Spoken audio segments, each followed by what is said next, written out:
everybody. Welcome to the Energy Newsbeat podcast. My name's Stuart Turley, President and CEO of the Sandstone Group. We are living in an absolutely biblically crazy time when we're sitting around what's going on around the world. President Trump is delivering exactly what I voted for. And I'll tell you what, we have some congressional members that are there to support him. Today, I've got Pat Harrigan from North Carolina's District Number 10. He is got 2 Bronze Stars and a Green Beret. Thank you very much, Congressman Pat, for stopping by the podcast. Stu, thanks for having me. I really appreciate it. I'll tell you what, I just want to give you a hug.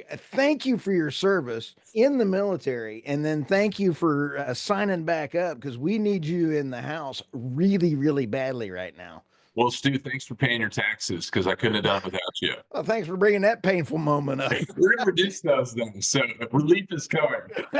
Oh, man. How about our new Secretary of Defense? Isn't he cool? Oh my gosh, he's exactly the recipe that the Department of Defense needs in order to fix itself. I wake up every day, Stu. You talk about what type of environment we live in. I wake up every single day with a smile on my face, because I just know something's going to come down the pipe that's going to be awesome and amazing and continue to push this country right back on the tracks that it needs to be on. So it's an exciting time up here in Washington. You know, I'll tell you what, I want to know what prompted you when you have been successful. You've got an education in nuclear. You went and served our country. What prompted you to run for office? Because that's painful. Okay, you've been in Afghanistan, you've been overseas, you've been shot at, you've been blown up, all this kind of stuff. But you sit here and go, what prompted you to go to real torture and become a politician? You know, I actually left the military because during President Obama's time in office, he made the military so political, and that impacted our rules of engagement, that directly impacted operations that we were having on the ground. And I just said, you know what, I don't want to be a part of this. And I saw that infused down through our general's leadership style and thought process, and was like, see ya, I'm out. And my wife and I, we started a company. We started in our little double-wide trailer in the middle of the woods outside of Fort Bragg, and we grew that into a 120,000 square foot manufacturing plant that's about an hour northwest of Charlotte, North Carolina, on the side of the state from Fort Bragg. And you know, I just assumed I was going to just continue on the business track for the rest of my life. And then the fall of Afghanistan happened. And it was all this mix of emotions and just honest to goodness. There was anger and frustration, but it was really disappointment, and the deepest sense of disappointment that I could possibly convey, because I knew that the way that we left that conflict, that we had just condemned the next generation of Americans to war. And if you want to be weak, you will have war. That's the bottom line. And when you draw that straight line all the way back to President Bush and Russia's invasion of Georgia in 2008, and we did nothing about it. Obama did nothing when Putin and al-Assad in Syria crossed a red line. And then the following year, 2014, when Putin invaded Crimea, did nothing about it. And then President Biden's unbelievably weak stance on Ukraine, right? We all say, and we all know this, that President Trump was in office, Russia never would have gone into Ukraine in the first place, right? And just showing all of our cards and saying, well, if you go in there, we're not going to do anything about it. I mean, just historic weakness. And when you tally all of that up, you have created and put America in a position where we have never been weaker on the global stage. And President Trump, Secretary Hegseth, and all of us up here in Congress are working as hard as we possibly can to arrest that and correct that. Isn't that cool? I'll tell you, you know, President Reagan and Gorbachev agreed no more NATO. And I mean, no more folks going into NATO and getting closer to Russia. And Putin invaded Crimea because I believe it was 8 countries had been added into NATO, and he finally had enough. And if President Trump had been in office, he would not have invaded in Crimea. I mean, it was not on his thing to do that. This is important. You are such you're making me feel, I'm sorry, I'm getting all excited again and getting all excited about having this refreshing conversation. And you also signed the House bill for our Declaration of Energy importance. Yes, Rep. Fluger signed he introduced a bill that made it illegal for a future administration, right? Not a future Trump administration or a future Vance administration or Republican administration, but a Democratic administration. That's the idea here, to Right. come in and just executive order fracking out of existence. And so that's something that is so incredibly important to us, because at the end of the day, everything that we know and love about our way of life, about our Right. freedoms, our ability to secure our freedoms, our national security, is predicated upon energy security. Energy Exactly. security is national security, and it's the foundation for our entire market economy. It's the foundation for much of our research and development, and it is the singular most important thing, cheap energy prices, that Right. leads America to being as successful and as capable as we are, and we have to protect that. Pat, you are spot on. And people that don't realize that energy security is national security, it's kind of refreshing. Now, I want to ask a couple of questions. We have not asked these questions back and forth, but what's it like being in Congress right now when you have the Democrats over here that are protesting, actually protesting the uncovering of corruption and graft and money laundering? What is that like? It's fundamentally incredible to be a part of, and it's also incredibly disconcerting to watch unfold. And Yep. there's a couple different pieces to this, right? Number one, it's great to be a part of it because we're actually peeling back the onion of the federal government, of the deep state bureaucracy, of all of these agencies and the Wow. rot that they have developed, and we're exposing this to the American people. And what's really disconcerting about it is that there are the folks on the other side, and there's some, in our party, on the legacy portion of our party, that are seemingly astounded that this is happening, because I don't think anybody on their side ever thought that this would be exposed to the people, and that there would be attention or light shown on what they were doing. And that this has opened people's eyes like I've never seen before, right? I mean, we've seen, I think, a Wow. slow awakening of the American populace to opening their eyes as to seeing, Right. hey, government's really not on my side. Right. I mean, we come from a place in this country. Our founding fathers created a system of governance that should reflect the people, and it very clearly does not. It is its own class. It is doing its own thing. It is running in its own direction that it decides to chart, that is totally separate, not in parallel with the direction that the executive branch sets. It has been unaccountable to the American people. It has obscured evidence that Congress has requested of it for the last decade and a half. And at some point, and this is the really scary thing, right? You've got to step back and you've got to say, if all this is happening now, what have people up here been doing for the last 30 years? It's a great question, right?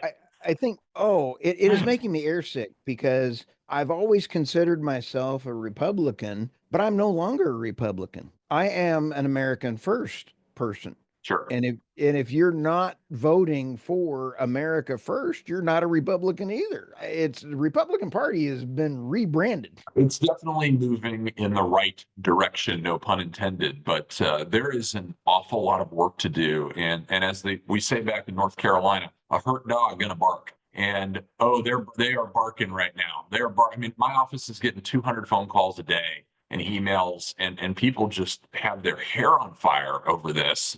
Basically saying the Wow. country's going to collapse over these issues. No, the country's going to collapse if we don't do this, because it's $36.3 trillion in debt. We're running a $1.8 trillion a year deficit, and we will spend ourselves into the oblivion of the Soviet Union if we keep shipping $2 million missiles over to Ukraine to shoot down $50,000 Russian drones. That And the looks country. and the rumors are, I can't prove it, I don't have a thing on, but rumors are saying that even our weapons, not only were they left in Afghanistan that got you all fired up on leaving there, that the Mexican cartels have been buying our equipment from Ukraine. Go figure this out. I Why, I, I have why not would they? proven And why that. wouldn't they be buying them from Afghanistan too? Right? I mean, we saw what happened when the Soviet Union collapsed and there was an arms diaspora across the entire globe. What do you think is happening in Ukraine? And what do you think is happening Right. in Afghanistan? It's not good. It compromises our national security. Thank heavens we Wow. have some reasonable folks in leadership right now. Holy smokes. Now, for our podcast listeners, because this goes out on all forms of podcasts, we have video, we have our transcripts, and a shout out because we had last year our staff, we had 8.2 million transcripts read of our podcast. And this year it looks like we're on a track to do 15 million reads of our transcript. That's not including downloads, videos, or anything else. Your sign behind your desk is a hoot. For those people need to see this on video. Your sign says absolutely no discharging of firearms in this area, and it is all shot up and it looks like a sign in Alaska. I love all my trips to Alaska, and you go by any Alaskan sign, it says, please don't shoot the signs. They're all shot up. Exactly right. It's a great foil for the spirit of America, right? Don't put constraints and boundaries on us. We will buck Oh, them, right? And I think it's just a great ode to the spirit of the American people. well, I'll tell you what, as a member of Congress, you are truly doing what we've elected you to do, and that is you're protecting your constituents. And you're doing what I've asked for, and that is to protect our president and his cabinet members. I mean, we've got an all-star cabinet forming for President Trump. Holy smokes, Batman. There's no question about it. I mean, look, if you want to reform government, you pick the people that President Trump has nominated for his cabinet. And I'm just so excited to see what they're going to do to Washington, D.C. I mean, everybody up here, and look, I'm not one of these folks that has moved up here to Washington, D.C. My wife and my kids are in North Carolina. I travel home on the weekends. This is not where Nice. I want to live. This is a temporary place where I've come to do the will of the people of the 10th District of North Carolina. But watching the folks that do live up here squirm, it's a little bit gratifying because it's just been so wrong for so long. And it's now Yeah. about to change, and it's about to change in a unbelievable type of fashion. And that change, I don't think, is going to go backwards. I really think that we're going to be able to get the permanence of what President Trump is doing into law over these next several months with unified Wow. government and fully take advantage of the opportunity that happens once in a generation, if that, which is having the presidency, having the Senate, having the House, and having the Supreme Court. That is what we just Right. cannot. We just can't fail with what we have No, right now, and I don't think that we will. no, and President Trump delivered, he is delivering on all of his campaign promises and he's doing fantastic. But one of the toughest campaign promises that he did give, Congressman, is that he did say, I'm going to cut consumer energy costs in half. Holy smokes, that is a huge issue to tackle. And he's got Doug Burgum in the interior. He's got Lee Zeldin. And I go figure this out. If Lee Zeldin, if you're going to be in the EPA and you're going to have a regulation you're going to issue, you got to destroy 10. I did not have that on my bingo card. How can you in Congress help our great Chris Wright, who is now, I've interviewed him 4 times. He Yeah, is a great man. How can good you answer to that. help him? Look, I think Congress just simply has to pursue pro growth business policies that overall reduce regulation, right? The Yep. regulatory burden that Washington, D.C. has placed on the ordinary business makes it really impossible for the ordinary business to become the Right. extraordinary business, right? And this is what I think a lot Right. of folks on Main Street don't fully comprehend is that they look at these really burdensome regulations and those benefit the largest companies in the country, right? Because Yep. they have the people to be able to deal with them. It's just a sunk cost for them. But smaller businesses, they don't have the revenue, they don't have the profit margins that develop with that type of scale. And it just prices them out of growth. We have to stop that. We've got to set the conditions for small businesses to be successful. And that's the greatest advantage that we can possibly give as we work alongside of President Trump's cabinet to the American people. You are so refreshing, and I want people to have an opportunity. Your website is harrigan.house.gov, and is there other things that people can do to help you in your mission, helping your constituents, and selfishly me as a tax-paying citizen? How do we help you? Yeah, continue to reach out to my office. We get as I was saying earlier, hundreds of calls and emails per day. And we Nice. want that type of interaction with our constituents, both from the 10th district and across the country, because we want to know what people are thinking. And if somebody takes the time to Right. actually write us an email, it's not a form email, we take that into consideration. And as an example of, far more than one person just writing into us in terms of what the overall sentiment is. And so we love those words of encouragement. We would love great ideas that you all have that you want to see implemented here into sound policy in Washington, D.C. And then the only other thing that I'd ask from your viewership is pray for my kids. When I was in the special forces, my wife and I decided not to have kids until I was out because I didn't want to be an absentee father. You're either deployed or training to be deployed, and you're not home hardly ever in the special Yep. forces. And so this type of deployment here to Washington, D.C. is old hat for my wife. She doesn't think it's hard at all because she's like, look, this is a deployment and I get to see my husband on the weekends. This is nothing. But this is new for my girls. And I've got two girls, they're 5 and 7. Reagan and McKinley are their names, two very solid Republican names. And if y'all could pray for them because this is new for them, that would just be fantastic. And as a dad, your involvement is very important. Excuse me. My dad retired as chief of staff of the 8th Air Force, and I did not understand what my mom had to go through while he was in Vietnam being shot at for several tours. And so, Yeah, absolutely. hey, Every night we're reading a new chapter from Nancy Drew. It's one of the commitments I've made to my girls, and I will step out of whatever meeting or dinner that I'm at 8 o'clock, and I will take that 15 minutes, read that chapter, and we keep moving the ball on the Nancy Drew series. So that's our thing. how cool is that? Because when my dad was in Vietnam and I was growing up, we'd get a tape in the mail about a week after we saw that an F4 was shot down.